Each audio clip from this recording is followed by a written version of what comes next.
찬송가 304장 그 크신 하나님의 사랑 찬양하시겠습니다. 찬송가 304장입니다.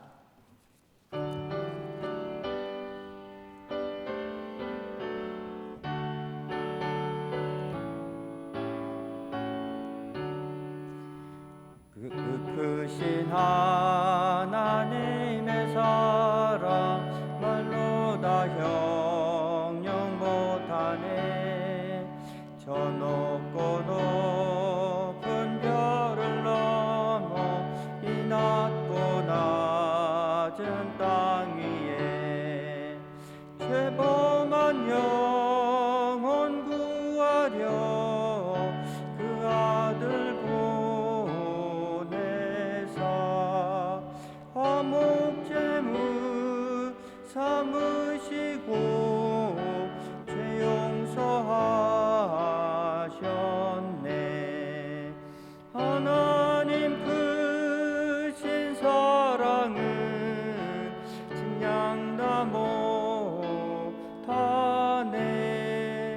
영원히 변치 않는 사랑 성도여 찬양하세. 괴로운 시절 지나가고 땅 위에 영화세 할 때 주 믿지 않던 영혼들은 큰 소리 외쳐 울어도 주 믿는 성도들에게 큰 사랑 베푸사 우리의 죄 사했으니 그 은혜 잊을까. 하나님 크신 사랑은 증량다 못하네. 영원히 변치 않는 사랑 성도여 찬양하세. 하늘을 두루마리 삼고 바다를 먹물 삼아도 한없는 하나님의 사랑 다 기록할 수 없겠네. 하나님의 크신 사랑 그 어찌 닿았을까. 저 하늘 높이 쌓아도 채우지 못하리. 하나님 크신 사랑은 증량다 못하네. 영원히 변치 않는 사랑 성도여 찬양하세. 찬송가 200장입니다. 찬송가 200장 찬양하시겠습니다.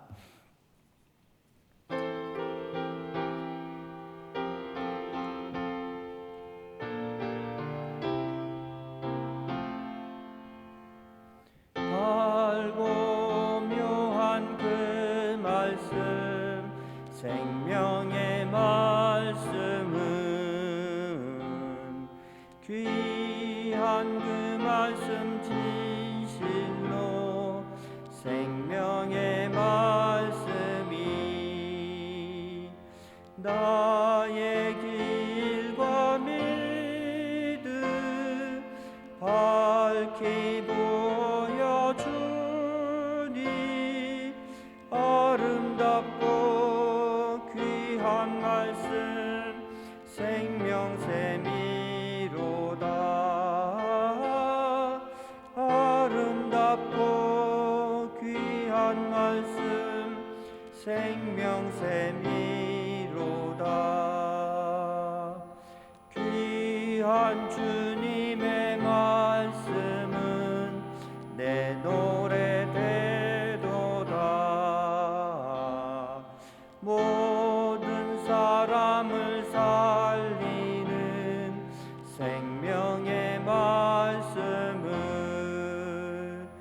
값도 없이 받아 생명길을 가니 아름답고 귀한 말씀 생명샘이로다. 아름답고 귀한 말씀 생명샘이로다.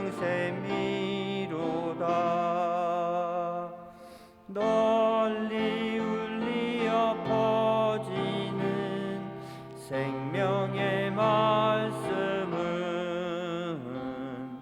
마음의 용서와 평안을 골고루 주나니 다만 예수 말씀 듣고 복을 받네. 아름답고 귀한 말씀 생명샘이로다. 아름답고 귀한 말씀 생명샘이로다.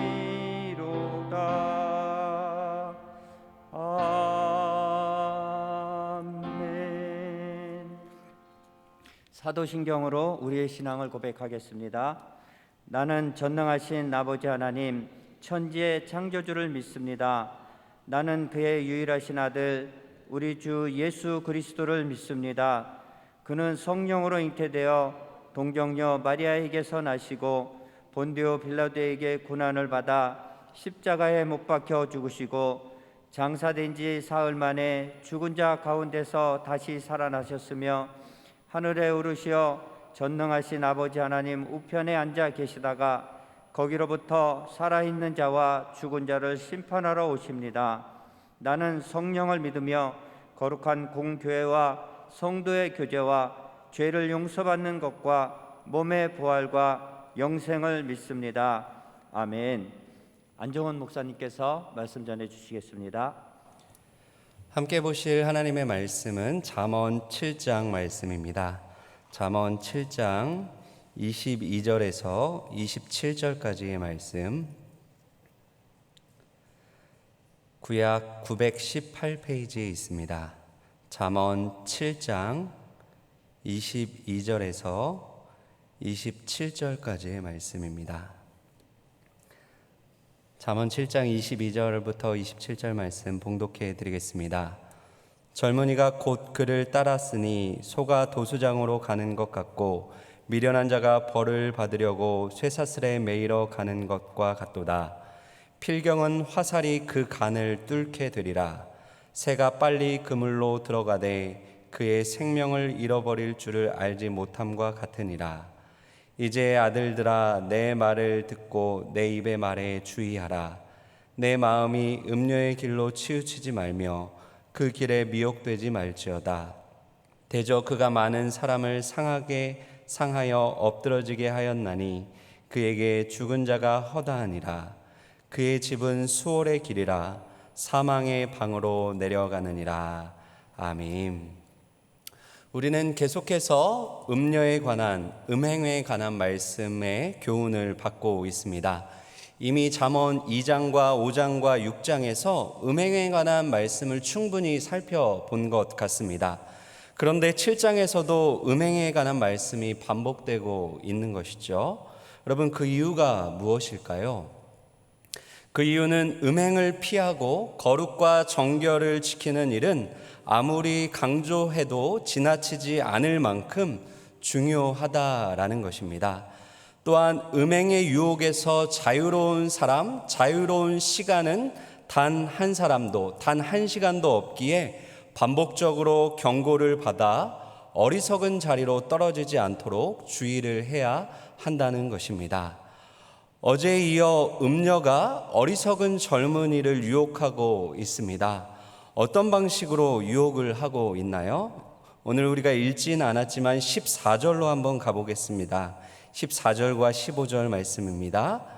내가 화목제를 드려 서원한 것을 오늘 갚았노라. 이러므로 내가 너를 맞으려고 나와 내 얼굴을 찾다가 너를 만났도다. 여러분, 음녀는 젊은이를 유혹하면서 이렇게 말하고 있죠. 내가 화목제를 드렸다. 쉽게 말하면 경건하게 하나님께 예배도 드렸고 하나님께 기도도 마친 상태다라는 것입니다. 하나님께서 나의 예배를 받으셨고 기도 응답의 결과로 놀랍게도 너를 만나게 하셨다는 것입니다. 다시 말해 우리의 만남은 하나님의 섭리 안에 있는 만남이라며 신앙 간증까지 하면서 젊은이를 유혹하고 있는 것이죠. 여러분, 음녀가 드린 화목제는 어떠한 제사인가요? 화목제의 영적인 의미는 하나님과 그 제사를 드리는 봉헌자 사이에 관계가 화목하게 되었음으로 인하여 기뻐하며 드리는 기쁨의 제사입니다. 이러한 영적인 기쁨 외에 하나님과 화목하게 되었다는 그 영적인 기쁨 외에 화목제는 또 다른 방식으로 봉헌자, 제사 드리는 사람에게 기쁨을 주었는데요. 바로 고기를 먹는 기쁨입니다. 구약의 5대 제사 중에 화목제는 그 제물의 고기를 먹을 수 있는 유일한 제사입니다. 모두가 하나님 앞에 그렇게 바쳐지거나 아니면 제사장의 목으로 이렇게 주어지는데, 이 화목제는 제사를 드린 사람에게도 이렇게 그 부위가 주어져서 그것을 먹을 수 있도록 하나님이 허락을 하셨죠. 그래서 화목제의 경우는 제물의 특정 부위만 떼어서 하나님께 제사를 드렸고, 제물의 일부가 제사장의 목으로 돌아갔고, 나머지 가장 많은 부위가 이제 제사 드리는 봉헌자에게 돌아갔습니다. 따라서 화목제를 드리는 날은 온 가족이 고기를 먹으며 기뻐하며 잔치하고 축제하는 날입니다. 오늘날 다 그런 건 아니지만 고기를 먹는 것이 그렇게 어려운 일은 아닙니다. 그러나 그 당시에는 고기 먹는 게 1년에 한두 번 먹으면 잘 먹는, 그런데 화목제를 드리는 날에는 먹을 수 있는 그러한 기쁨의 날인 것이죠. 여러분, 그렇다면 이스라엘 백성이 가장 기다리고 사모하는 제사는 어떤 제사였을까요? 화목제입니다. 흥미로운 사실은 봉헌자의 목으로 할당된 그 부위, 그 고기를 하나님께서는 하루나 이틀 만에 다 먹어야 한다라고 명령을 하셨습니다. 여러분, 이 말은 무슨 의미가 있는 말일까요? 그 부위가 상당히 많기 때문에 혼자서는 또 자기의 가족만 먹어서는 하루나 이틀 만에 먹을 수 있는 고기의 분량이 아니라는 것입니다.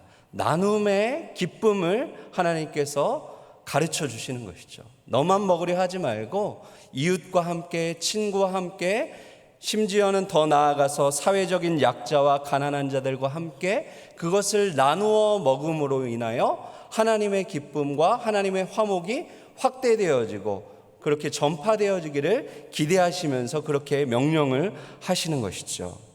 이러한 방식으로 신령한 기쁨이 나누어졌고 화목함이 널리 전파되어지는 제사가 바로 화목제입니다. 그런데 여러분, 음녀를 보십시오. 그녀는 하나님을 욕하고 하나님을 아예 등지며 살지 않았습니다. 그녀 역시 성전에 나와 경건하게 제사를 드렸습니다. 그러나 경건하게 예배드린 이후에 그녀의 삶의 자리에서는 어떻게 살아갑니까? 방탕하게 죄를 지으며 사는 것이죠. 방금 오늘 화목제를 드렸는데 음탕한 행위를 하는 것입니다. 음녀는 젊은이에게 이렇게 말하는 것입니다. 파티 준비 끝났다. 너를 위한 만찬, 고기, 맛있는 음식도 내가 준비해 놓았다. 종교적으로 해야 할 일도 마쳤고 더욱이 화목제 이후에 특별한 고기까지 준비되었으니 나와 함께 기쁨을 나누자는 것입니다. 축제를 즐기자는 것입니다. 그리고 무엇보다 당신이야말로 이 모든 것을 함께 나누고 싶은 유일한 사람이요, 기도 응답의 결과로 만나게 된 사람이다, 운명적인 사람이다 라고 유혹하며 꼬시고 있는 것이죠. 여러분, 그런데 이 여자의 말이 얼마나 말도 안 되는 거짓말입니까? 19절을 한번 보시겠습니까? 19절과 20절에서 이 여자가 이렇게 말하죠. 남편은 집을 떠나 먼 길을 갔는데 은주머니를 가졌은즉 보름날에나 집에 돌아오리라 하여. 여러분, 이 여자가 남편을 존중하고 있나요? 그렇지 않습니다. 남편을 존중하지 않고 남편을 배신하고 남편을 속이는 여자가 무슨 이유로 낯선 남자를 존중하며 섬기겠습니까? 지금 거짓말을 하고 있는 것이죠.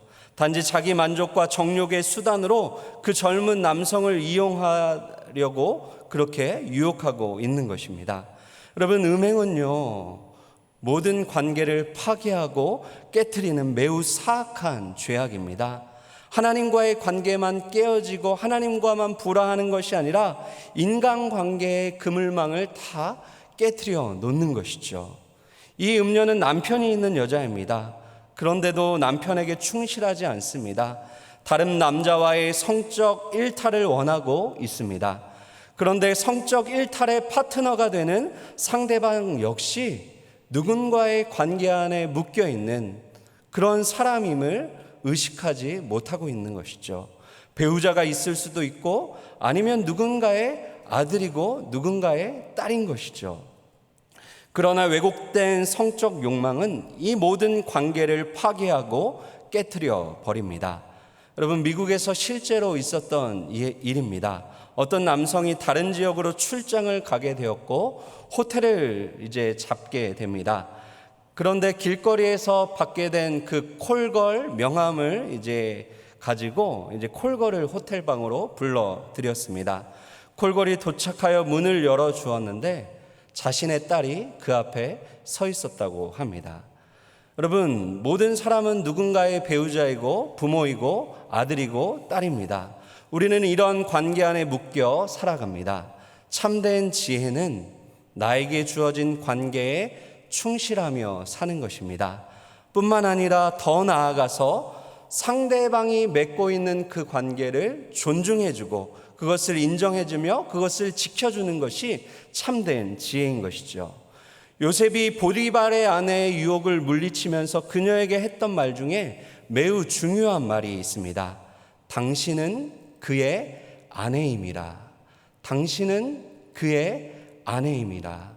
보디발과 그 아내가 맺고 있는 관계를 지키고 인정해주고 존중하는 요셉의 언행인 것이죠. 요셉은 보디발의 아내를 성적 쾌락을 위한 도구나 수단으로 대하지 않았습니다. 요셉은 그녀를 인격체로 대하고 있습니다. 특별히 보디발과 언약적 관계를 맺고 있는 보디발의 아내임을 강조한 것입니다.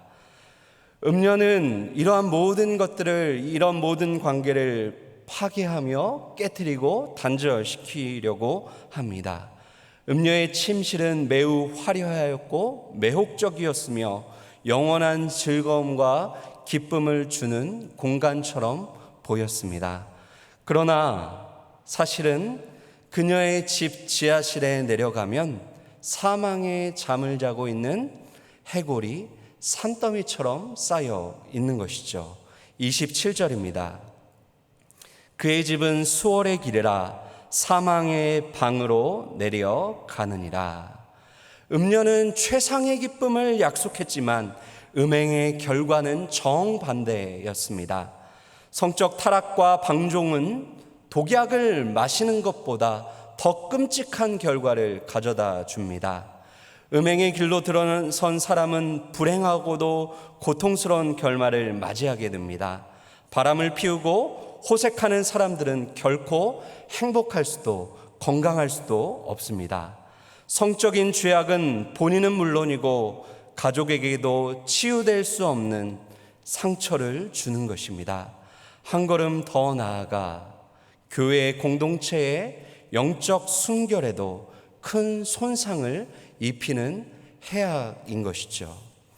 그렇다면 여러분, 어떻게 하면 수월의 길에 들어서지 않을 수 있을까요? 어떻게 하면 사망의 방으로 내려가지 않을 수 있는 걸까요? 성적 유혹을 이길 수 있는 지혜와 비결은 무엇인 걸까요? 우리는 18절에서 그 지혜와 그 비결을 배울 수 있습니다. 여러분 18절을 같이 한번 읽어보겠습니다. 오라 우리가 아침까지 흡족하게 서로 사랑하며 사랑함으로 희락하자. 음녀가 젊은이에게 말하는 것입니다. 오라 우리가 아침까지 흡족하게 서로 사랑을 하며 사랑함으로 희락, 기쁨을 함께 누리자라고 말합니다. 여기서 말하는 사랑과 기쁨은 가짜죠. 그러나 우리에게 진짜가 있으면 가짜는 필요가 없게 됩니다. 하나님과의 관계 안에서의 진짜 사랑, 하나님과의 관계 안에서 누리게 되는 진짜 기쁨, 희락, 쾌락이 내 안에 있으면 그런 가짜가 필요가 없는 것이죠. 여러분, 지혜란 사랑해야 할 대상과 사랑해서는 안 되는 대상을 잘 구분하는 것입니다. 다시 말해 사랑은 바른 대상을 향한 것이어야 한다는 것이죠. 그러나 죄는 사랑의 대상을 왜곡시킵니다. 하나님을 사랑하고 배우자를 사랑해야 하는데 하나님이 아닌 것, 배우자가 아닌 것을 사랑하도록 왜곡하며 우리를 부추기는 것이죠. 그러나 세상이 아무리 불륜을 사랑이라 말한다 해도 거기에는 참된 기쁨, 참된 희락이 있을 수 없습니다. 왜냐하면 기쁨과 희락은 바른 대상과 맺는 바른 사랑의 관계 안에서만 누릴 수 있도록 하나님이 정하셨기 때문입니다. 왜곡된 성적 쾌락에 빠지는 이유는 참된 쾌락을 누리고 있지 못하기 때문입니다. 하나님과의 사랑의 관계 안에서 누리고 있는 신령한 기쁨, 신령한 희락이 그에게, 그녀에게 없기 때문에 그 허전함을 달래고 채우고자 성적 쾌락을 탐닉하는 것입니다. 사랑하는 여러분, 사람은 하나님 안에서 영적인 즐거움과 신령한 기쁨을 누리도록 창조되었습니다. 이것을 누리지 못하면 다른 것을 찾아 육체적인 쾌락을 채우려고 하는 것입니다. 그러므로 바라기는 오늘도 하나님을 기뻐하시고 하나님을 즐거워하시기를 바랍니다. 참된 기쁨, 영원한 희락은 하나님과의 바른 관계 안에서만 누릴 수 있는 하나님의 은혜의 선물임을 믿고 그것을 추구하며 사시기를 바랍니다. 바라기는 세상이 주는 싸구려 기쁨, 가짜 쾌락을 찾아 헤매이지 마시고 하나님이 주시는 명품 기쁨, 진짜 쾌락을 즐기며 누리며 또한 나누며 사는 저와 여러분들 다 되시기를 주님의 이름으로 축원드립니다. 기도하겠습니다. 오늘 주신 말씀 기억하며 함께 기도합니다. 담임 목사님을 위해 기도해 주십시오. 목양의 사역 가운데 성령 충만과 육체의 강건함으로 하늘의 지혜와 분별력으로 감당하실 수 있도록 계속해서 기도하겠습니다. 교회를 위하여 기도할 때 오늘은 금요일 구역예배와 철야가 있는 날입니다. 구역예배를 위하여 또한 철야를 위하여 기도해 주시고요. 나라와 민족을 위해서 선교사님들과 환우들과 여러분들 개인의 기도의 제목을 가지고 오늘도 우리의 기도를 들으시고 응답하시는 주님 앞에 함께 합심하여 기도하겠습니다.